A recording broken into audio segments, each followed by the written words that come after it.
आपकी खुशी का राज क्या है? लाओ त्सु बोले, अरे वो, इसके लिए आप सभी एक काम कीजिए, आज से ही शुरू कीजिए, ठीक है? ये एक सरल अभ्यास है जो सभी को करना चाहिए।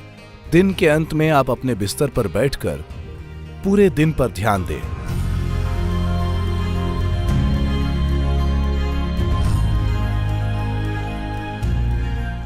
ऐसा हुआ, क्या आपने लाओ त्सु के बारे में सुना है? लाओ Tzu? Lao Tzu is a celebrated Zen master today. लाओ त्सु आज एक जाने माने ज़ेन गुरु हैं, पर उन दिनों भी उनके कई शिष्य थे। ये ज़ेन परंपरा का एक हिस्सा है कि जब गुरु अपना शरीर त्याग रहे होते हैं, तब लोग उनके पास अंतिम संदेश के लिए इकट्ठा होते हैं। तो 83-84 की उम्र में वे शरीर छोड़ रहे थे और लोगों ने इकट्ठा होकर उनसे पूछा, गुरुजी, आपकी खुशी का राज क्या है? उन्होंने अपने जीवन में कई भयंकर परिस्थितियों का सामना किया। उन पर ऐसे आरोप लगाए गए जिनके बारे में उन्होंने कभी सोचा भी नहीं था और वे परेशानियों से भी गुजरे थे। तो लोगों ने पूछा, आप इतनी सारी चीजों से गुजरे लेकिन आप हमेशा आनंद में थे, आपकी खुशी का राज क्या है? लाओ त्सु बोले, अरे वो तो बस ये है कि हर सुबह जब मैं नींद से जागता था तो मेरे सामने एक सवाल आता था। सवाल था कि आज खुश रहना है या दुखी होना है। तो आज तक मैंने खुश रहना ही चुना, बस यही बात है। तो आपने अपने लिए क्या चुना है? हर दिन सुबह अगर आपके सामने सवाल आता है, मैं खुद आकर हर सुबह यह सवाल पूछूंगा कि आज आप खुश होंगे या दुखी, फिर आप क्या चुनेंगे?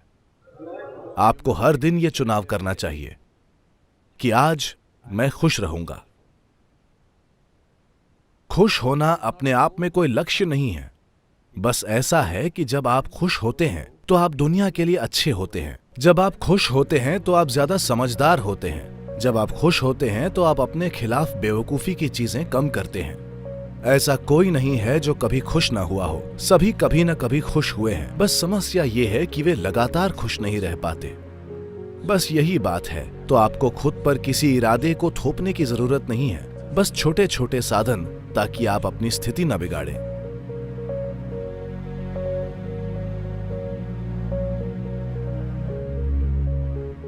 मान लीजिए आपका जीवन खत्म, आप अपनी मृत्यु शैया पर हैं और कल आप मरने वाले हैं। अगर आप पीछे मुड़कर देखें तो क्या पूरा जीवन सार्थक है? क्या आपने वही काम किए जो आप वाकई करना चाहते थे? इसे जीवन के आखिर में मत देखिए, आपको इसे जीवन की शुरुआत में देखना चाहिए। मान लीजिए आप अपनी मृत्यु शैया पर हैं और आप मरने वाले हैं। हो सकता है आप 100 साल जिए, पर मुड़कर देखिए कि क्या आपका जीवन सार्थक रहा है? क्या आपने वो चीजें की हैं जो आपके लिए वाकई मायने रखती हैं या नहीं की? क्योंकि ज्यादातर लोग सच तभी बोलते हैं जब मृत्यु सामने होती है, वरना वे खुद से और हर किसी से झूठ बोलना जानते हैं। ज्यादातर लोग सच तभी बोलते हैं जब आप उनके सिर पर बंदूक रख दें। यह दुर्भाग्य है। मैं कह रहा हूं, किसी के बंदूक रखने का इंतजार मत कीजिए, आप खुद रखिए आज रात को और देखिए।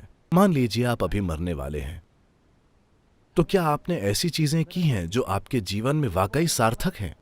जिन चीजों पर हमें गर्व है, जिन चीजों पर जीवन खर्च करना सार्थक हो, तो क्या आपने ऐसा जीवन जिया? अगर आप इस तरह से देखेंगे तो आप समाज पर अपना प्रभाव डाल पाएंगे। आप चाहे जो भी काम करें, आप चाहे जो भी करेंगे, आप प्रभाव डालेंगे।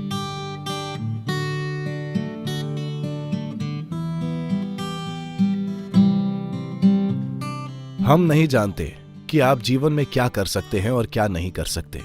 आप दुनिया के सबसे अमीर इंसान बन सकते हैं या दुनिया की सबसे खूबसूरत महिला बन सकते हैं। आप माउंट एवरेस्ट चढ़ सकते हैं या मिस्टर बोल्ट को 100 मीटर की दौड़ में हरा सकते हैं।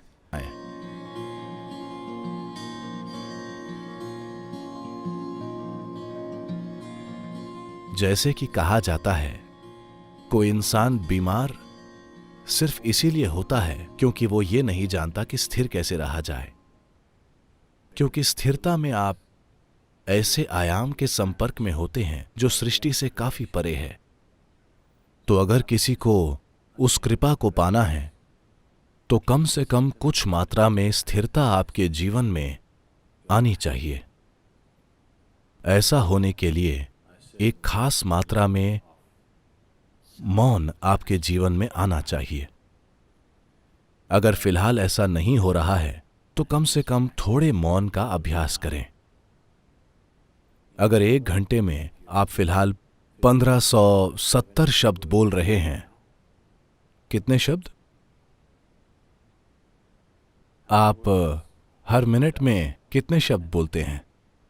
1570 शब्द। आप वाकई उतने बोल रहे हैं? मुझे लगा यह संभव है। ठीक है, मैं आप पर भरोसा करता हूं।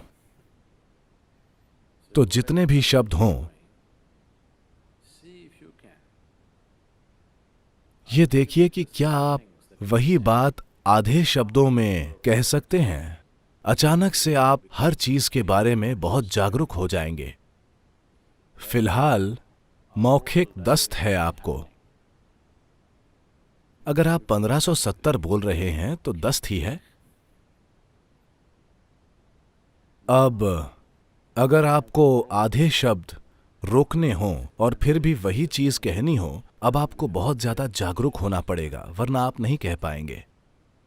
बस ये कोशिश करके देखिए। कल एक दिन 1 घंटे में आमतौर पर आप जितने शब्द बोलते हैं उसके आधे बोलिए। अपने काम में रुकावट मत डालिए, अब भी वही बात कहिए, लेकिन आधे शब्दों में। पूरी दुनिया कितनी सुंदर हो जाएगी, आप जानते हैं।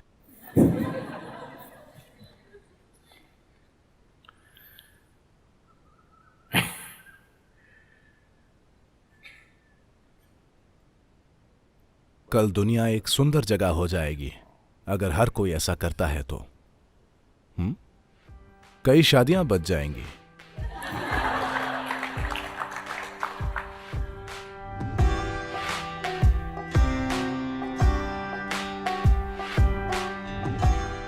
ये एक सरल अभ्यास है जो सभी को करना चाहिए। दिन के अंत में आप अपने बिस्तर पर बैठकर पूरे दिन पर ध्यान दीजिए। सुबह उठने से लेकर आपने क्या क्या किया। आप देखेंगे कि 90% समय में आप काफी बेवकूफ थे। मैं प्रतिशत कम बोल रहा हूं, भरोसा कीजिए।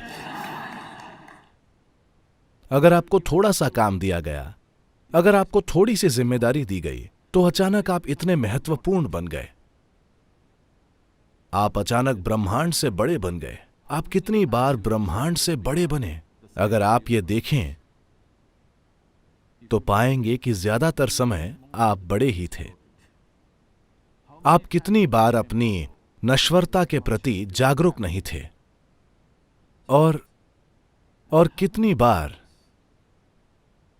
आपने पैदल चलते हुए लोगों और चीजों को बिना किसी भागीदारी के देखा। बस 3 चीजों पर ध्यान दें। आप देखेंगे कि आपको पूरी रात हंसना पड़ेगा। रोना मत शुरू करें। अपनी बेवकूफी पर हंसना सीखिए। आप देखेंगे कि जितना भी कचरा आप में है वो बहुत जल्दी खाद बन जाएगा। और आप जानते हैं कि खाद विकास के लिए अच्छी होती है।